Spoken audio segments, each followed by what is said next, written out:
ठीक है. Today we are going to deal with anatomy of flowering plant.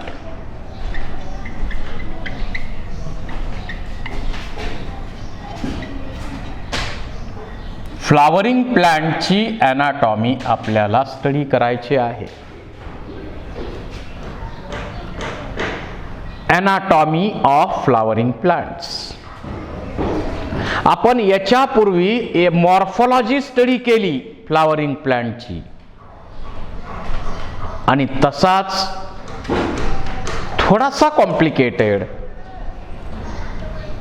Chapter आहे anatomy of flowering plants. हा पण systematically आपण समजून घेतला तर यामध्ये कुठलाही प्रॉब्लेम राहणार नाही. ॲनाटॉमी. आता ॲनाटॉमी म्हटलं की कशानं बनलेले? प्रत्येकाची बॉडी जी बनलेली आहे बेसिकली सेलनी बनलेली आहे. Because cell is basic structural and functional unit of life. प्रत्येकाचं सेल हेच बेसिक स्ट्रक्चरल फंक्शनल युनिट आहे. आता सेल बद्दल तुम्ही सायटॉलॉजी चॅप्टर मध्ये स्टडी केला असेल, सेल बद्दल सगळी माहिती घेतलेली आहे. इथं आपल्याला स्पेसिफिकली प्लांट टिश्यू याच्याशी संबंधित हा चॅप्टर आहे. महत्वाची टर्म इथं जी आहे या चॅप्टर मध्ये आपल्याला काय करायचं स्टडी, तर संपूर्ण प्लांटची ॲनाटॉमी स्टडी करायची आहे. पण ॲनाटॉमी स्टडी करण्यापूर्वी सुरुवातीला आपल्याला स्टडी करावा लागणार टिश्यू म्हणजे काय आणि टिश्यू कोणकोणत्या टाईपचे प्लांट मध्ये असतात. ज्याप्रमाणे ॲनिमल मध्ये मात्र 4 टाईपचे टिश्यू असतात: epithelial tissue, connective tissue, muscular tissue आणि नर्वस टिश्यू. तसे प्लांट मध्येही टिश्यू आहेत. टिश्यू म्हणजे काय? Group of cells.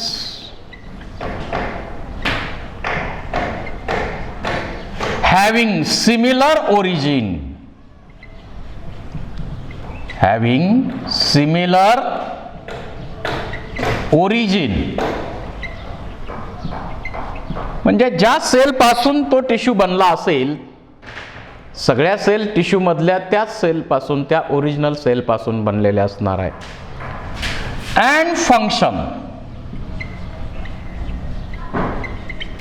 Group of cells having similar origin and functions, that is called as tissue. आणि टिश्यूचा स्टडी करणारी बायोलॉजीची ब्रँच म्हणजे हिस्टॉलॉजी. So histology is a branch of biology which deals with study of tissue and tissue systems. आता plant मध्ये जे tissue आहेत, plant मध्ये जे tissue आहेत ते 2 मेन टाईपचे येतात. मेन टाईप तर 2 आहेत त्याचे.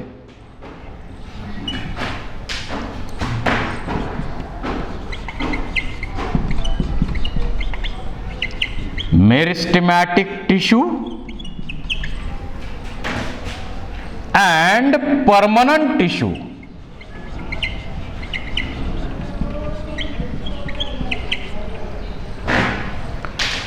मेरिस्टेमॅटिक टिश्यू आणि परमनंट टिश्यू असे 2 मेन टाईप टिश्यूचे प्लांट मध्ये पाहायला मिळतात.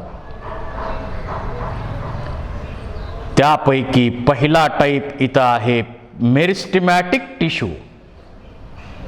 आता मेरिस्टेमॅटिक टिश्यू म्हणजे ज्या सेल सतत डिवाइड होणार, नवीन सेल बनवणार, डिवाइड होणार, नवीन सेल बनवणार. So these meristematic cells has ability to divide continuously. And permanent tissue once formed, it do not divide. It remains as it is. म्हणजे सतत डिवाइड होऊन नवीन सेल तयार करणारा जो टिश्यू आहे त्याला आपण म्हणतो मेरिस्टेमॅटिक टिश्यू.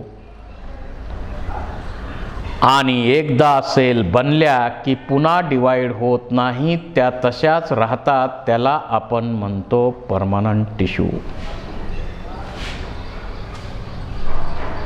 मेरिस्टेमॅटिक टिश्यू आणि परमनंट टिश्यू हे दोन मेन टाईप महत्वाचे आपल्याला इथं स्टडी करायचे आहेत. मेरिस्टॉस means to divide. Meristos means to divide. ज्या सेल्स सतत डिवाइड होतात त्या मेरिस्टेमॅटिक सेल्स आणि मेरिस्टॉस या ग्रीक लॅटिन शब्दापासून डिराईव्ह झालाय शब्द हा मेरिस्टेम. नागेली यांनी मेरिस्टेमचा स्टडी केलेला, या सायंटिस्टने मेरिस्टेमचा स्टडी केलेला आहे. What are the characteristic features of meristem? जिथं कुठं प्लांट मध्ये मेरिस्टेम आहे तिथं ग्रोथ होते, तिथं ग्रोथ होत असते आणि नवीन सेल बनणार, ग्रोथ होणार, नवीन सेल बनणार, ग्रोथ होणार. आणि जिथं मेरिस्टेम आहे तिथं ग्रोथ आहे, ही प्लांटची कॅरेक्टर आपल्याला माहीत असले पाहिजे. ॲनिमल मध्ये असं नाही आहे. ॲनिमल मध्ये असं नाही आहे. आपली वाढ झाली, मला सांगा, आपण जन्मल्यानंतर आपल्या प्रत्येक ऑर्गनची वाढ झालेली आहे, ग्रोथ झालेली आहे. पण ही ग्रोथ जर विचारात घेतली तर सर्व ऑर्गनची ग्रोथ एकाच वेळी होत गेलेली आहे. असं नाही आहे की पहिल्या 2 वर्षामध्ये पाय लांब झाले, नंतरच्या 2 वर्षामध्ये हात लांब झाले, नंतर डोकं मोठं मोठं होत गेलं, नंतर ॲब्डॉमेन वाढत वाढत गेलं. असं टप्प्याटप्प्याने आपल्यामध्ये काहीही घडलेलं नाही. जे काही घडलंय ते एकाच वेळी आणि सर्व बॉडीमध्ये, सर्व ऑर्गन्समध्ये एकाच वेळी घडलेलं आहे. कारण आपली ग्रोथ, ॲनिमलची ग्रोथ युनिफॉर्म आहे. ॲनिमलची ग्रोथ कशी आहे? युनिफॉर्म आहे. पण प्लांटमध्ये असं घडत नाही. जिथं कुठं मेरिस्टेम आहे तिथं ग्रोथ आहे.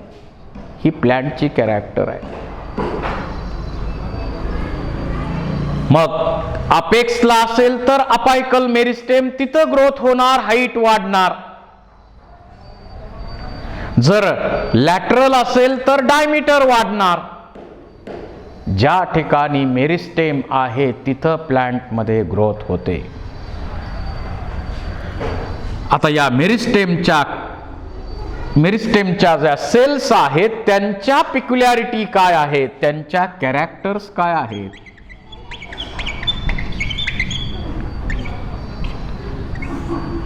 अनेक कॅरेक्टर्स या मेरिस्टेमॅटिक टिश्यूच्या आपल्याला सांगता येतील.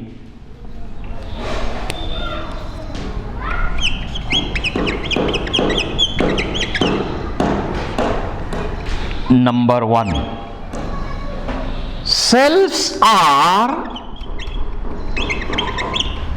polygonal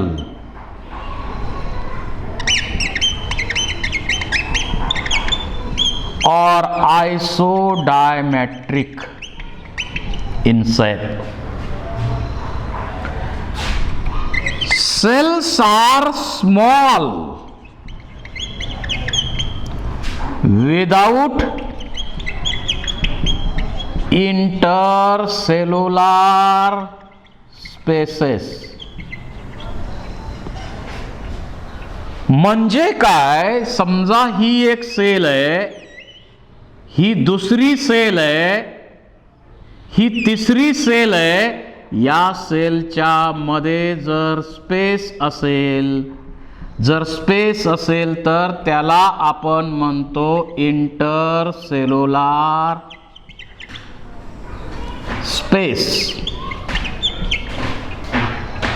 अशा इंटरसेल्युलर स्पेसेस इथं मेरिस्टेम मध्ये नसतात. म्हणजे सेल्स कशा इथं अरेंज झालेल्या आहेत तर एक सेल आहे, दुसरी सेल आहे, तिसरी सेल आहे, compactly arranged. No intercellular spaces. या सेल्स मध्ये इंटरसेल्युलर स्पेसेस नसतात.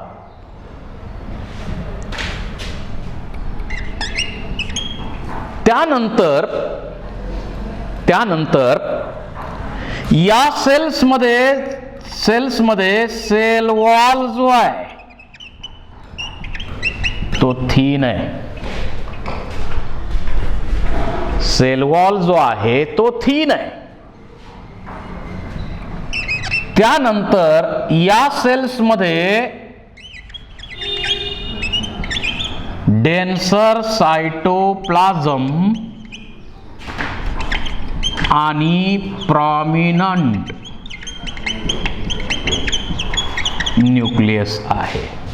डेन्स सायटोप्लाझम आहे आणि प्रॉमिनंट न्यूक्लियस या सेल्स मध्ये असतो.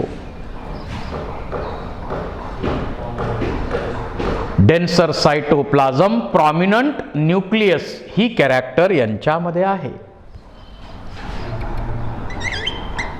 त्यानंतर या सेल्स मध्ये या कशा आहेत, they have ability to divide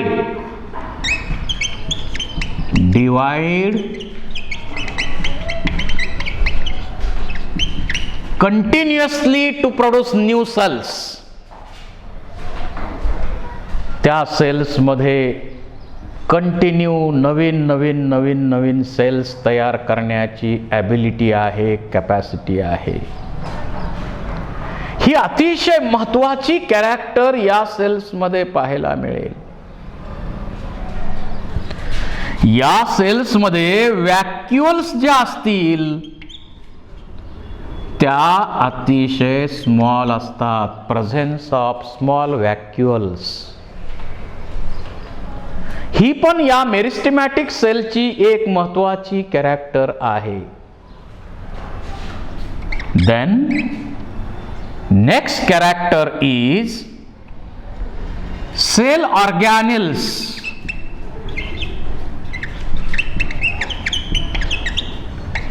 R like chloroplast. समजा क्लोरोप्लास्ट आहेत. क्लोरोप्लास्ट लाईक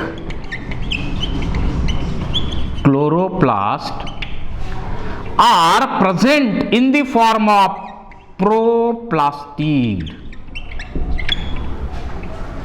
म्हणजे प्रिमिटिव्ह फॉर्म मध्ये सेल ऑर्गॅनिल त्यांचे असतात. काही सेल ऑर्गॅनिल, सगळे नाही. तर अशा सर्व महत्वाच्या मेरिस्टेमॅटिक टिश्यू मध्ये असणाऱ्या सेलच्या कॅरेक्टर्स आहेत. These are the various important characters of meristem.